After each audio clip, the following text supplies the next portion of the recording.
What's up, everyone? My name is Lionel. I'm your host for LT Productions. You are watching I Watch You Watch. We are covering Love and Marriage Huntsville. This is season 11, episode 4. I appreciate everyone for coming to my channel. Please like this video. You can also subscribe, and you can leave your comments below. Now let's get into this week's episode. Okay, y'all, this isn't ideal for me. Y'all know my studio is Mother Earth, as you all can see. Mother Earth is mothering. And it's just now that I've been able to at least try to turn on this recording device. And I don't like it.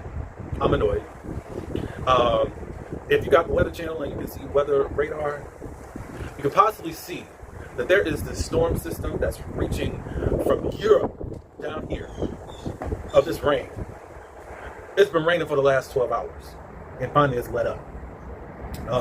It's a lot. And then the winds are between 18 to 20 miles per hour. So it's going to be annoying to y'all, and I hate that. And if I could do better at this moment, I would. I really thought about not really doing this, but I'm just not the content creator that, at least at this stage in my content creating, where you guys will wait on me for a few days to get content out to you. I don't have a fan base like that, so, or supporters like that, and that's totally understandable. I'm just not that. So I apologize for any inconvenience, for any annoyance, and if you need to go, I definitely understand that. So you're going to be hearing wind. I'm going to be short and sweet because I don't want to be an annoyance, but there's things I wanted to talk about that happened in this episode that made me go, oh. And let's start with Trish and Ken. Get them on out the way. Trish confronts Ken about sliding into DMs. And she said that she got the information from Tisha. And Ken was like, well, where did this conversation come in at? You need to know all that? That's strike number one. Or flag number one. Red flag number one. Ken ended up confessing that, yes, he's been in a couple DMs here and there. Yeah. But he says, he said, a couple of DMs here and there, yeah, I've done, and I am not going to lie to you. But you've been lying. Or not been forthcoming. It's not a big thing to me that you're in a relationship, but in other people's DMs. Whoever is saying these things is trying to stir the pot because there's nothing. And I know my intentions behind everything I do.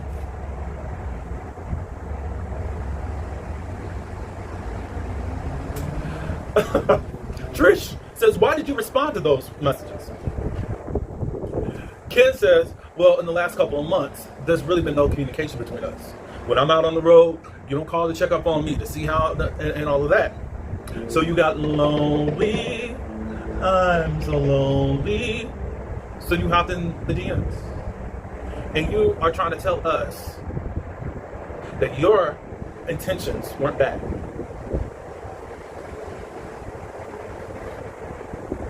Trish says in her confessional, it's no excuse because I could have done the same thing. Exactly. It's not fun when the rabbit got the gun. Ken says, I guess they're really getting over that type of situation. And Ken was like, look, what I would like from you, Patricia, is to be more consistent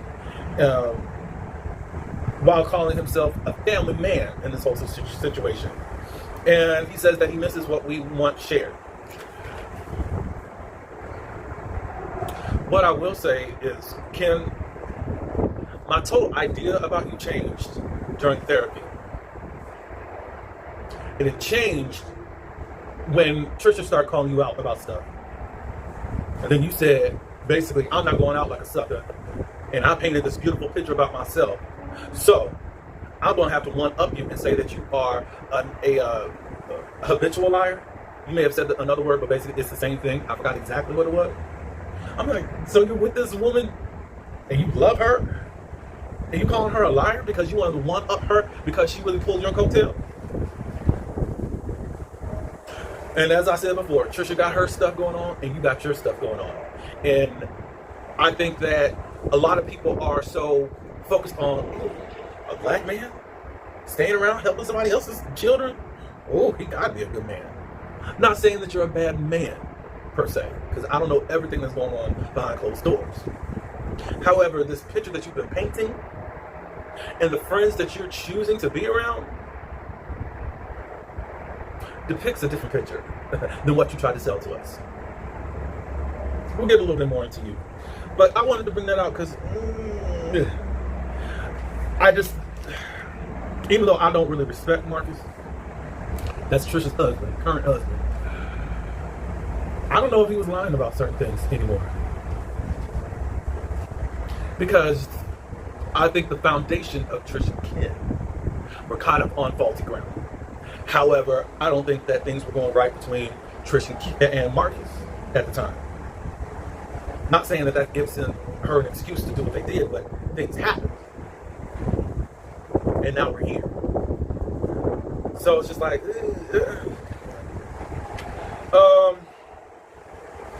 and Pontiac. Well, before we get there, I'm just going to speak on this scene.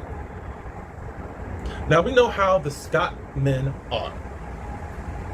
Manipulative as all get out. Tisha, there's enough documented evidence that's not on YouTube that your husband puts out on air purposely to let you know what type of man he is. And it's your choice to keep signing up.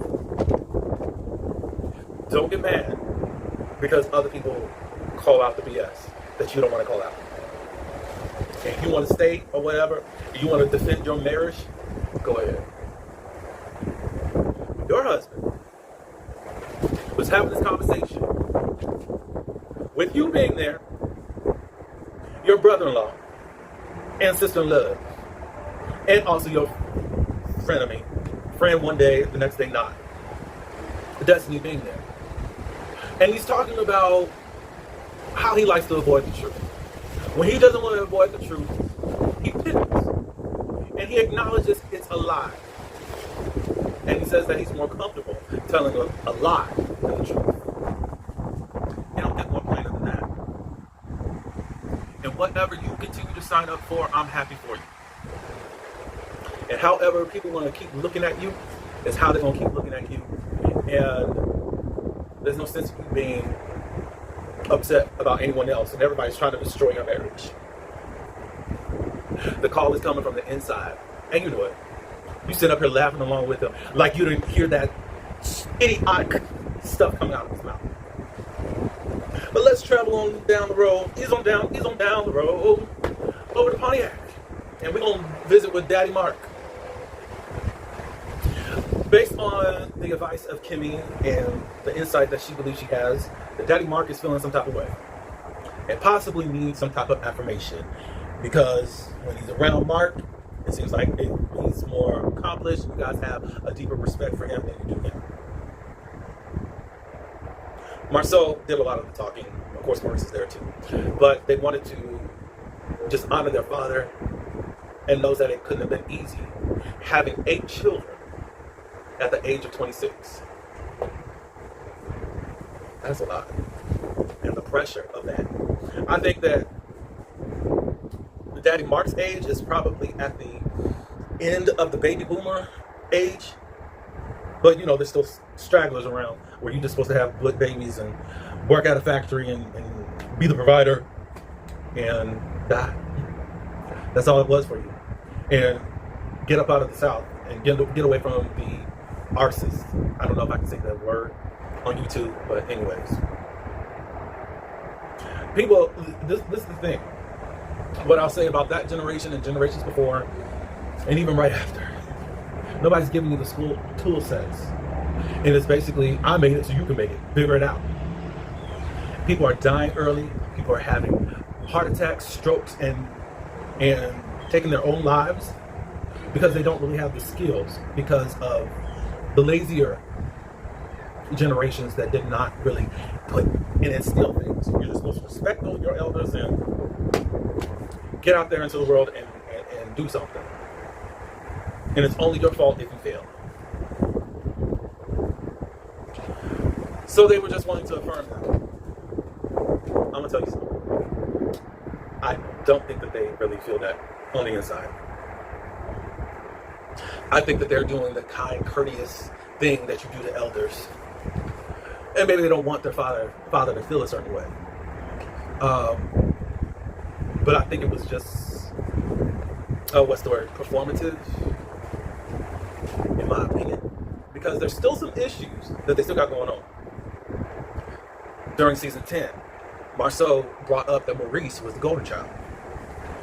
We learned at the bitter end of last season, during season 10, Maurice has some issues with how his father was parenting him. And one thing was about locking up the refrigerator. There's some type of trauma behind that. And people are like, oh, no. There's some type of trauma behind that. And it affects them to this day. And it's kind of this whole go along, get along type of mentality and stuff. And no one can really deal with the root issues. Now, do I think Mark has done a lot of soul searching when he had time to sit with himself? Yes. And he just has a lot of regret right now. I don't believe in holding people in the past. If you're able to acknowledge and be accountable and be responsible for what you did. But a lot of the folks are just not, especially in the olden days, they are not going to cop to being bad parents. And I have different thoughts in regards to when they say, oh, they did the best that they could. Okay. Okay. Why does every generation say, I'm not going to do what my parents do, and a lot of them just repeat the same things because you don't have any other skill sets? But if you're not going to do what your parents did, then why aren't you doing something different and trying to learn and do something greater? But you'll fall back on some, and then others just won't acknowledge anything that they've done. I get it, but then I still don't get it at the same point. So that's my thought on that. Maybe y'all got some other thoughts, but I just don't have a cookie cutter type of opinion on how I feel about older generations. Not at this point in my life and some of the things that I've been through. Maybe I'm projecting because of the stuff I got going on, but I just see things through a different lens, and I really don't show up on this camera really politically correct. I try to be as respectful as I can, but there's just some things like I'm not buying it. We back in Huntsville. Ken and Marceau have a conversation. He's talking about his relationship yet again, and Marceau has his own feel on the whole thing. And he feels like Ken and Trisha, they're just playing around. But Ken, because of what's already in his mind and what he wants to tell Marceau, he's like, who y'all talking to?